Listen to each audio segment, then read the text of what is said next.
All right, y'all.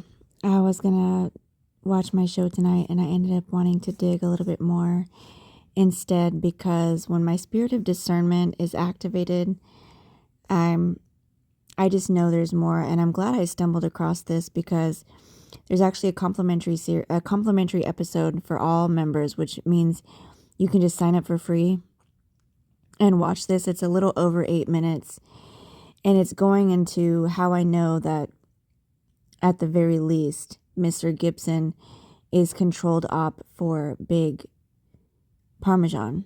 And that's how I'm going to say it since this is going on TikTok, just in case. One of the things I mentioned in there is a personal story of his movie, Apocalypto, when I was watching that movie, and that's when the movie was so incredibly disturbing to my spirit, even though it told a story that is easily a true story of the New World and the Indians. Something entered my body, and that was when I found out I had cancer for the second time. I was sitting in the theater and felt my neck and felt a lump on my neck. So I'm telling that story in this video, and it's actually disturbing for me to even repeat this story because I'm remembering there was something in that movie, and I noticed even then my spirit of discernment kind of perked. It was a very beautiful, what's that called? Oh my goodness. Cinematography, right? But it was just so basically what this article is going to say. So that video has already been released in my Patreon, which is patreon.com/Cassandra Captioned.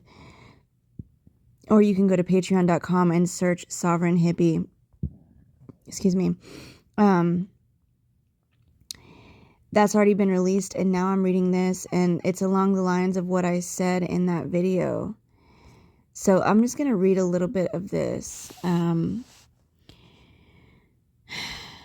You can pause. You can just pause for this. Screenshot this if you want.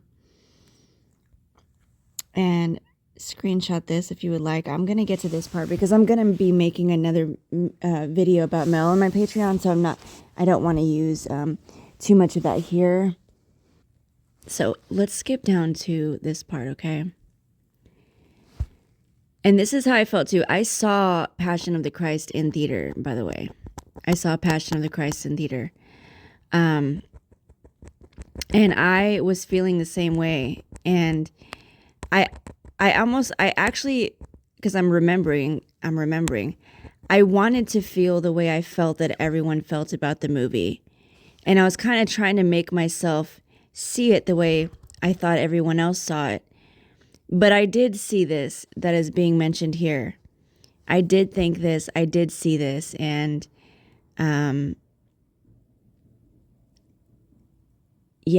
this is how I felt.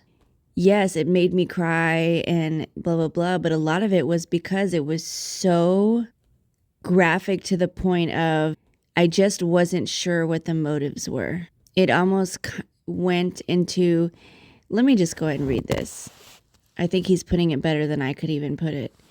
As for Lethal Weapon 5, The Passion of the Christ, I believe Mel Gibson, with his obsession with pain, revenge, and torture, is the very last person that should make a vivid and graphic depiction of Christ's last days.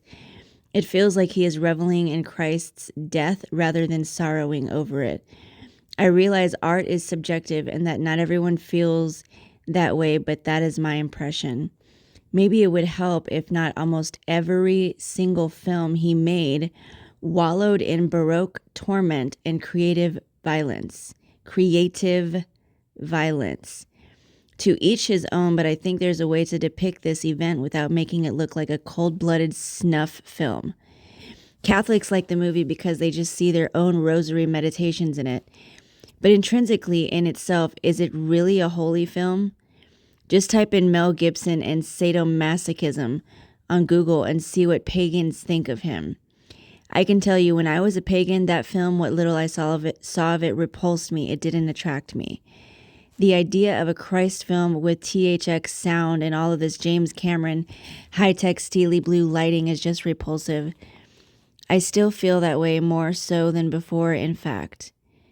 There is no grace in his style, no soul.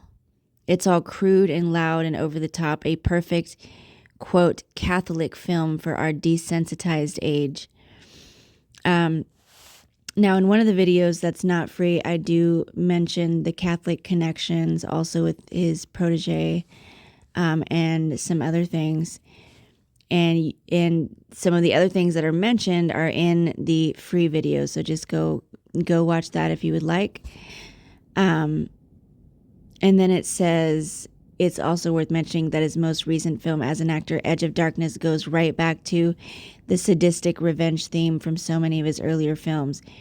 Revenge is murder, and his films promote murder.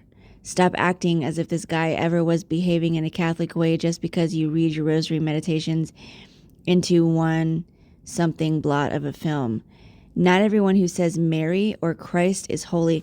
And this is the same thing I said in my TikTok earlier today. Not everyone who says Mary or Christ is holy. The devil uses those names to deceive too. Catholics have got to wake up already. Look at the actions, not the words, the fruits, not the lip service. And then someone else is reading, and yes, right, it was real to history. Like, the suffering on the film, yeah, you know, it did make it more realistic for people who didn't know the suffering of Christ. But I'm just saying, at the time of watching the movie, the movie came off to me more religious, more focused on his death than his life and resurrection. I remember just feeling dark like I did with Apocalypto. It didn't bring life. It wasn't, I got a darkness out of it. Anyways, I believe there is more to come on this. Was this a way to kind of fake prove that the Jays don't control Hollywood?